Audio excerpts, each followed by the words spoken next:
Welcome to One Bills Lite, your alternative discussion space for all things Bills, with some different content from what you'll find on our daily show, One Bills Live. Coming up, a discussion on who Steve and I have for Buffalo's 53-man roster. Steve is quizzed on NFL coaching continuity in the numbers game, and who is being bet the heaviest for NFL MVP. Let's roll it out!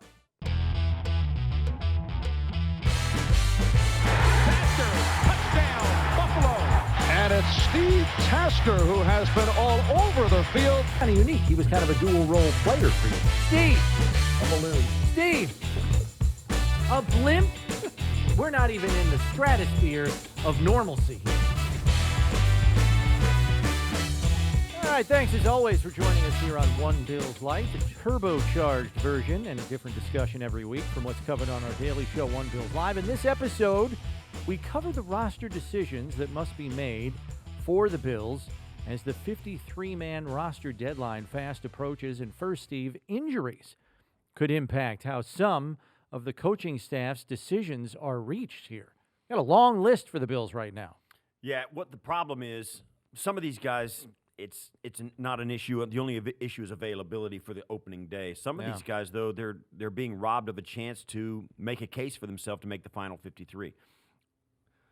Some of these guys are jockeying for position on the taxi squad, but everybody on this roster wants to be in the building when the regular season begins, whether it's a practice squad or a 53-man spot on the roster.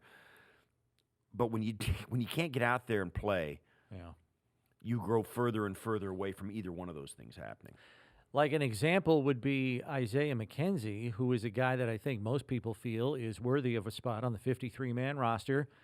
You know, he's got his arm in a sling at practice where he's watching after suffering an injury earlier in the week on a hit from Jordan Poyer during a team portion of practice. And you want him on your roster, but what if he's going to be out for some period of time? How do you navigate that? You cannot put him on injured reserve before the 53-man roster is set. Otherwise, his season is over. You can't bring him back from injured reserve if he's given that designation prior to the assembly of the 53-man roster. So you have to give him a roster spot, and then I think you have to wait 24 hours. And then if you want to put him on IR at that point in time, then you have the ability to get him back after 3 weeks, the reduced roster time. So those are some extra decisions that are being factored in here to this whole ball of wax. Let's deal with the difficult positions first, Steve. Defensive end first. How many are you keeping, and who do you have? I think I'm keeping 10 defensive linemen. All right. What about ends specifically, though? Probably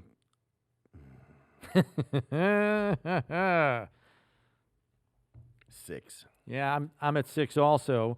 Rousseau, Hughes, Epinesa, Darryl Johnson, and then I go Basham and Addison. Yeah, I go Obata. You're taking Obata. Yeah. So who do you have differently from my 6? Addison. You don't have Addison. Yeah. So are you seeing him as a possible trade possibility? Yeah, they could trade him. I could see that happening. But there's just not enough space. I mean, you could go 11 defensive linemen, but 16. You might be doing yourself a disservice, 34, though. 36.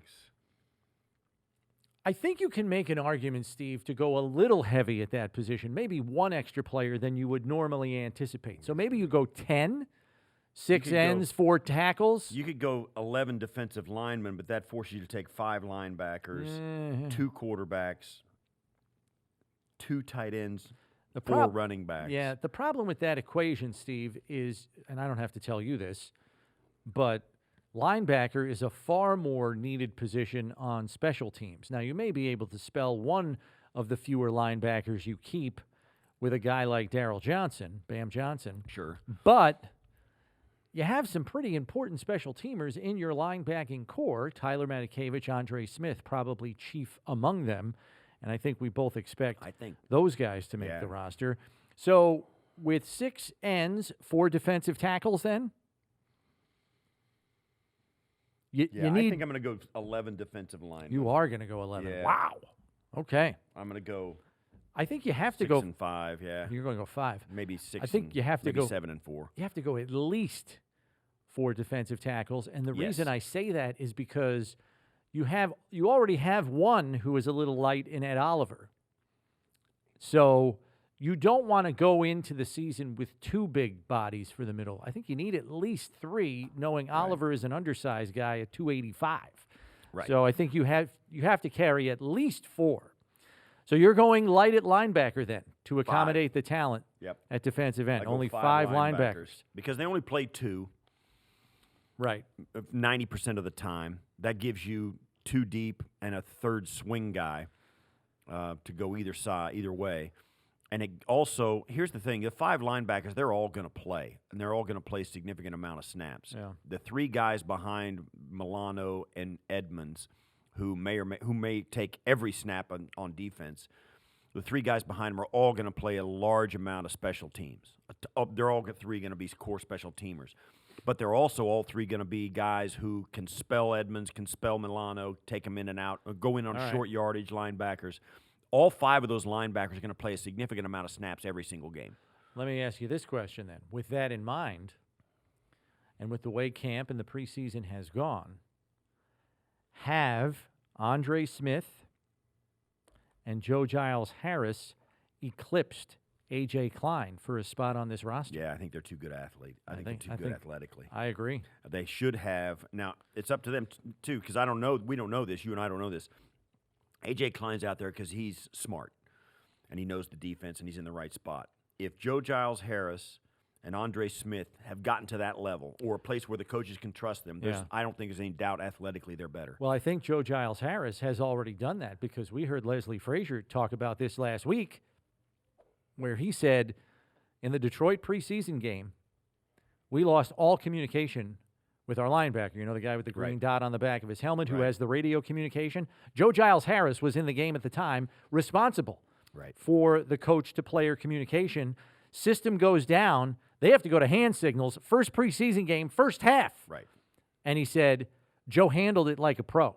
Not a problem. Now, what does that mean for his football IQ? Maybe it doesn't mean anything, but at least it demonstrates an experience level where, hey, when the stuff's hitting the fan, this guy doesn't panic. That's you know what I mean? Can they trust him? Right. And that goes towards trust. That's one of the unforeseen things you don't plan on, but it tells you something about your guy.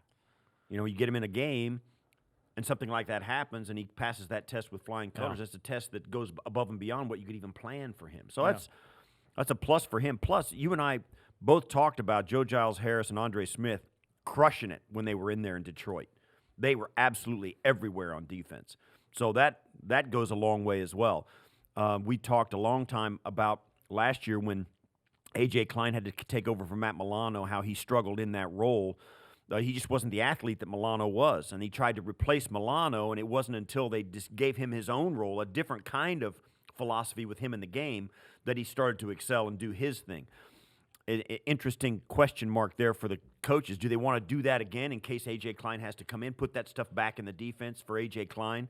Or do they want to continue running the scheme that they were running with a better athlete like Joe Giles Harris or Andre Smith? Basically, does a better athlete make them a more versatile group? Right. Or does it make the backup more versatile to plug into different spots and fill roles that are already manned by starters?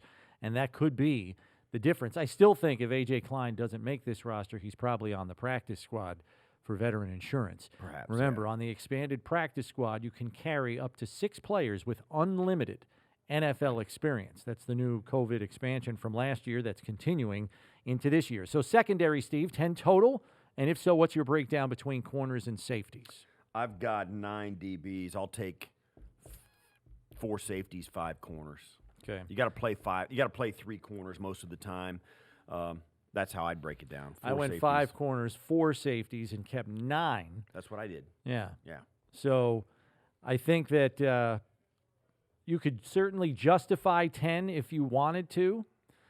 I think Nick McLeod has made a case to be on this roster, still making plays in practice, even coming off the Chicago preseason game, and he has flashed in each of those games. I like his size too. Yeah, he's a bigger corner at 6 foot 193. A little bit more long, got more length. And I think he could prove to land a roster spot. I think he's in direct competition with Wild Goose to be that fifth corner, and I think whoever doesn't win that fifth corner spot is probably on the practice squad. It's interesting, too. You could take an extra DB if you wanted, or maybe less of one if one of those guys could turn out to be kind of an Isaiah McKenzie, Marquez Stevenson kind of guy, a kick returner. You see that once in a while with guys, particularly corners or somebody with some physical skills, guys who have done that in the past. I don't know that any of these I haven't seen any of these guys do it, which is why, I don't think maybe, you can send Micah Hyde in there to catch the punts, but he doesn't return them. He's just a sure-handed guy back there. So that's out of the mix, I think, for this roster. Now, on offense, I think we're assuming 2 quarterbacks, but running backs have injury considerations as well as the Swiss Army knife, Reggie Gilliam. So there's an interesting decision-making process here, I think. I take 5 running backs and 2 tight ends, or 4 running backs and 3 tight ends. Yeah. Gilliam is in that mix somewhere. I think if he's a running back, he's versatile enough to do both. We saw him take over and finish the game at tailback for the Bills at 240 pounds. I got to admit, I kind of like that. Short yardage guy? Yeah, he's a short yardage guy. He dove in on the goal line a couple of times, got a couple of touchdowns, and he finished the game at tailback. Last year, he played the entire season at tight end. Guys like that are really valuable. I don't think there's any question Reggie Gilliam's on the team. Whether you slot him as a tight end or a running back, I don't care. Tight ends, I think Knox makes it, and I think Hollister makes it. And then what's up with Sweeney's foot injury? Sweeney's a question mark, has been a question mark since they got him 3 years ago. He played his rookie year, but, did not play all of last year as we know. He was inactive a lot his rookie year, if I remember right. So, I just think the game is moving away from Tommy Sweeney because he isn't available enough to be evaluated at a deep enough level. So I think Gilliam could fill that spot as a fullback, H-back kind of guy, and you go into the season with those 3 on the active roster. Where are you on Tywan Jones? Is he still enough of an asset on special teams that I think you have to keep him? If you go with Breida, Singletary, Moss, as Tywan, that's it. Yeah. And then you Gilliam's got Reggie your Gilliam's swing guy. swing guy to tight end to running back. Yeah, he's afforded them major position flexibility and has proven himself valuable. And he is the personification of the more you can do. Oh, because by putting that on display in the Chicago game, I think he landed himself a roster spot. We had this conversation during the draft that more and more players coming out of college are positionless. They're athletes. Yeah, and that's what he called himself after the game. Plug him in at safety, plug him in at linebacker, plug him in at corner, plug him in at safety, plug him in at tight end, plug him in at fullback, plug him in at tailback. That's what Gilliam's doing. Right tackle, left guard, center. Guys who can do multiple things add real value to their spot on the 53. And plus, if you can throw in, if they've got speed and athleticism to play special teams, you can't cut guys like that. Receiver is another difficult position, but it figures to be altered somewhat, Steve, by the injuries the team has of late with Marquez Stevenson, Isaiah McKenzie, and Isaiah Hodgins. What's your total number there? 7. You did go 7. Yeah, I went 7. Okay. Because there's only 7 between the running backs and tight ends. I went 7 wide receivers. And you can take your pick. I think after the first 4 of Diggs, Beasley, Sanders, Davis, then you go Kumaro, McKenzie, Stevenson, Hodgins, whichever. So your 7th is between Stevenson or Hodgins, basically. Yeah. I think Kumaro's on. I only went 6, and we'll find out why in the next position discussion, but I only went 6 there. I think there is a risk if you put Stevenson on the practice squad, but as you know, you can protect 4 players on that unit, so I would expect him to be one of the protected if, in fact, that is where he ends up. And I think Hodgins ends up there as well just because he hasn't been available. The guy missed almost all of camp last year, and he missed most of camp this year and hasn't played in the – oh, no, he got injured in the Detroit preseason game, so he's played sparingly in the preseason. It's really, really unfortunate. So finally, offensive line. You going 10 or less there? 9. You went 9. See, I went 10. because I'm looking at the names. I'm like, oh, I think we'd like to have that guy. Oh, I think we need that guy. Oh, before I knew it, I was up to 10. So I went Morse, Butker, Anderson, Bates, Doyle, Dawkins, Ford, Williams, Feliciano. And I will say this, Steve, as much as we believe there could be a trade possibility at defensive end with the plethora of talent they have there, I think there's a chance they could move a lineman too if the right trade offer comes along. That's 9 you went. You went Spencer Brown. You left for Brown. I have Brown too, sorry. Yeah. So that's 10. Yeah, I think that's possible. I'm thinking the odd man out in this scenario that you crafted would be unless they feel like they've got enough from these guys at the bottom of the roster or whatever that they can trade somebody. And barring that, I think it might be Bates. I think you think Bates could be a victim? Yeah, I think they. Wow. Because I think Spencer Brown is a swing tackle. They don't need Bates to play either tackle. And the guards, they've got 3 guys vying for starting spots. There's your guy in. Right, but and I know Feliciano can play center. Yeah. But they've had Bates lining up almost, a lot through the preseason as the backup center. Right. So, I don't know. It may happen.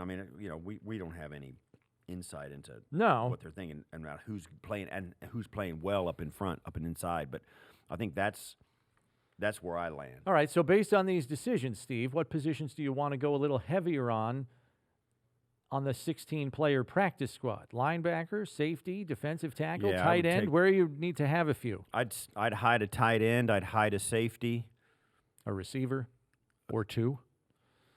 Yeah. Well, you have 7 receivers, so you might not need one. 1 or 2. With 6 receivers, I'll need 1 or 2 on the practice squad. I'd probably get a big-bodied defensive tackle. And then a tight end, probably, too. I'd hide Sweeney out there.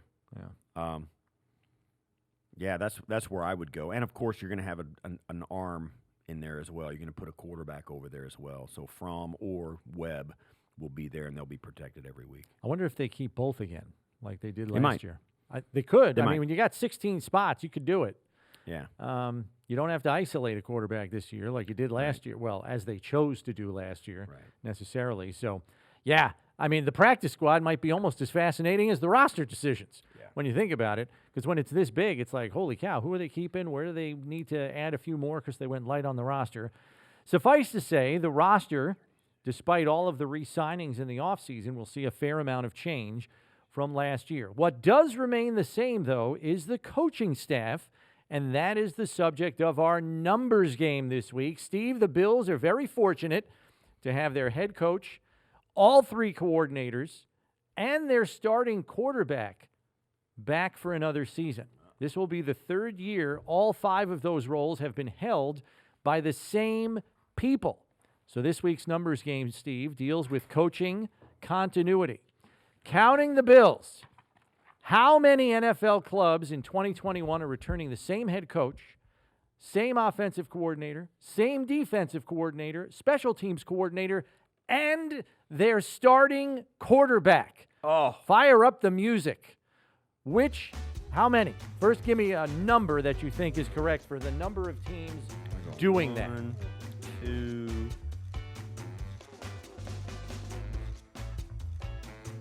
3, 4.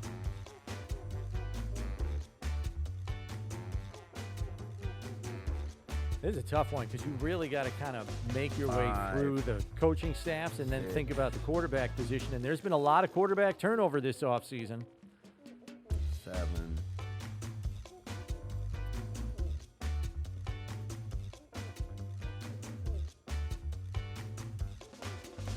8, 9.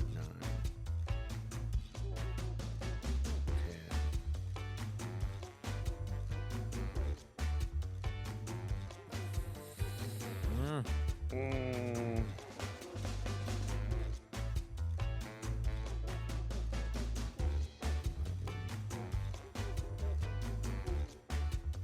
All right, I'm going to say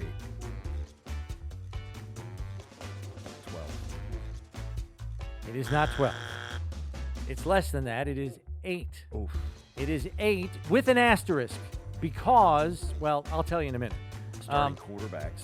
Right. Oh, that's what did it to me. I forgot about that. Starting quarterbacks, right. So I want to see, Steve, can you name half of the 8 teams? The Bills are 1, so you get that as a bonus. All right. Can you name half of the 8 teams that have all of those roles manned by the same people as last year? Stefanski, Cleveland. Cleveland, correct. I'll say Cincinnati. Cincinnati is correct. I'll say Indianapolis. No, Carson Wentz. Oh, that's right. Don't forget the quarterback. That's right. I will say Kansas City. Kansas City is correct. And let's see, how many is that? That's 4, right? I saw almost. Well, I gave you a bonus, but keep going while you're at it. You're on a roll, man. I'll say New Orleans. Nope. Jameis Winston or that's right. Taysom Hill. All right, Tampa.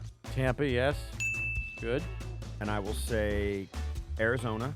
Arizona, yes. Good, Steve. Let's go for the sweep here. You got 2 left. I'm going to say... Think of a stable team that Seattle. doesn't change much. Not Seattle.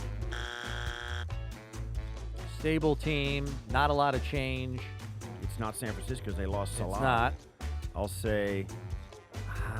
see, I'd like to say Mike Tomlin. I think they changed offensive coordinator. Yeah, they did. They did. Matt Canada. Oh, John Harbaugh. Yes, Baltimore. Correct. And one more. I'm going to say... It's a coach that's only in his 2nd year, which is why there isn't turnover there yet. 2nd year. Yeah, 2nd year head coach. Was a first-time head coach last year. Didn't I? You did. I'll say...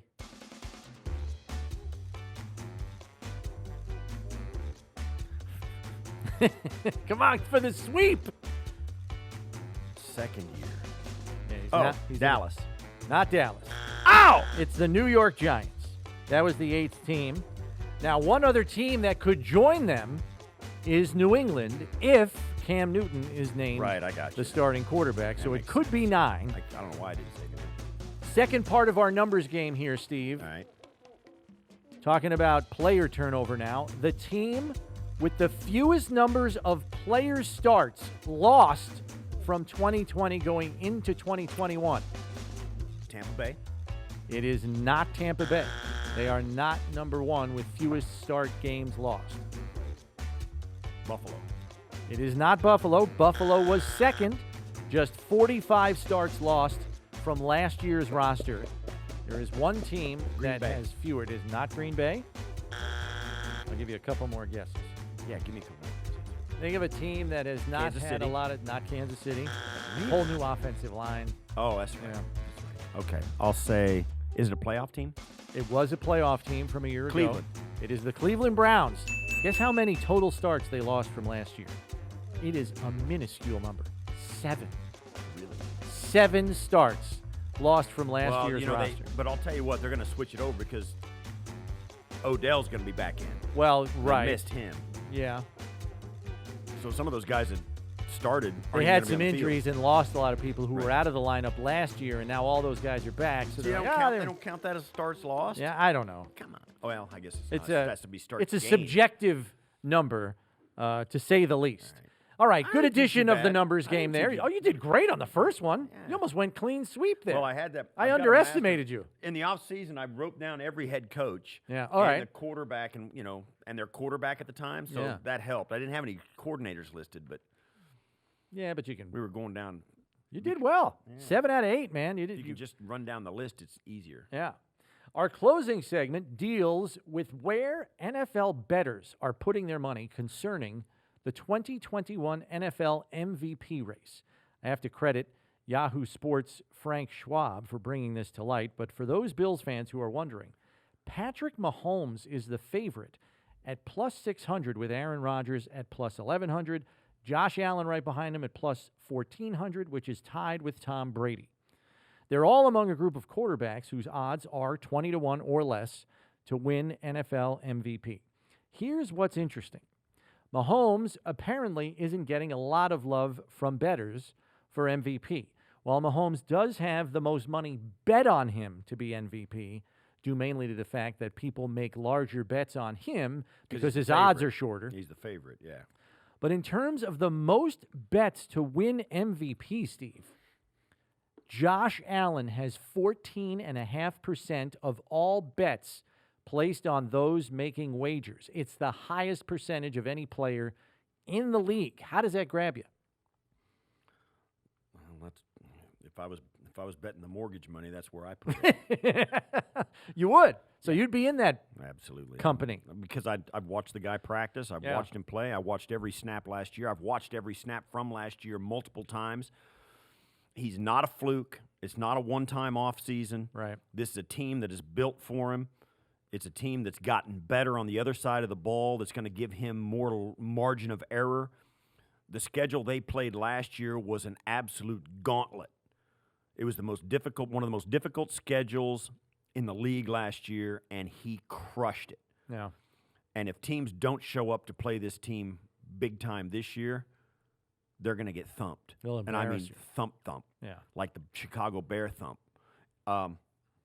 So yeah, I would if I had $1 and my last dollar to bet, that's the guy I put it on. Yeah, Mostly because I know him the best. I would feel inclined to do that as well. That's not to say there aren't other candidates that I could see pulling it off. Oh, yeah. You know, Rodgers could pull it off. I give you 5. Okay, go ahead. Josh Allen, Rodgers, Mahomes, Matt Stafford. Yep. And then take your pick from the field. That's the 4. Yeah. I'll give you 4. I am exactly with And Brady. Brady, right. So those are probably the same 5 I would lean toward too. And Stafford, I think, is a sneaky wild card MVP pick because of who he is now paired with and the receiving core he has at his disposal. But I think I'd still lean Allen because of these 2 things. One, which you already mentioned, the fact that they are facing the 23rd ranked strength of schedule this year. That's number 1. Number 2 for me is the fact that his coordinator is back. Right. If Brian Daboll is not here, I think there is at least some question as to whether or not he is going to be as productive as he was last year, because no 2 coordinators call a game the same. You already know that this formula works. It's proven over last season. And having Daboll back in the fold, I think, makes a whole lot more comfortable putting your money down on Josh Allen. You're not talking about your anticipated success of Josh Allen. You're talking about the perception of guys who are putting money down on him. And if he's got a different coordinator, that makes you pump the brakes. Yeah. But he doesn't. So I think it's full speed ahead. So can you guess who is second in terms of most bets? You know Patrick Mahomes was 3rd, just for reference. I got to say Rodgers. It is Rodgers, correct. I wonder if Mahomes isn't as popular because of Kansas City's strength of schedule. Chiefs are tied for the 11th toughest schedule in the league this year. As I mentioned, the Bills are 23rd in strength of schedule.